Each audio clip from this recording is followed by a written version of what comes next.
say a little bit more about the comparison between those two professions. Right. So I thought, because as a trial lawyer, you're both doing oral advocacy. You're standing up at a trial and trying to convince a jury, and you're also doing written advocacy. You're writing briefs, trying to convince the judge of your position. And I thought writing would be sort of like written advocacy, because it sort of seems like that should be right. But actually, as the legal writing that I've done or did, I think had nothing to do with my ability to write a good story or not.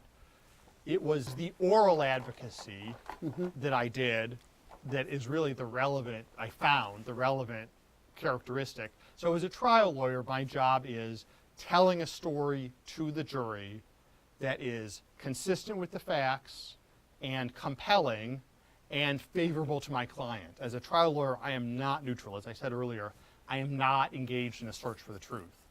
I am engaged in trying to get the best result for my client.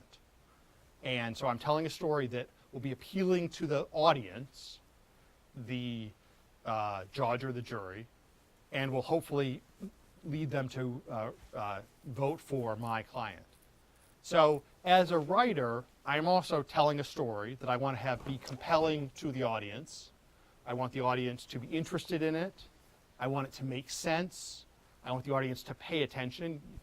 If you've been on a jury, you won't be surprised how many times jurors are nodding off and falling asleep, and you want to keep it moving. You want it quick. You want people paying attention. You want there to be a plot. So all of that is very similar between being a trial lawyer and being a writer. There's one big difference.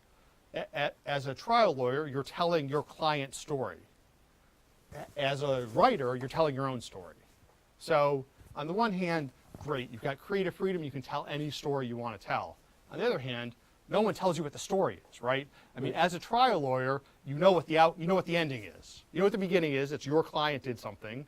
You know what the middle is, and you know what the ending is. At least you know what the ending you want the jury to believe is, that your client is acquitted or isn't liable or recovers the damages, whatever the case may be. But no one tells you as a writer what the story's about, or what the beginning or middle or end is. So on the one hand, it was a very familiar exercise to me once I sort of figured out what the exercise was. And it was very freeing and exciting and liberating and terrifying, because I didn't know what the story was.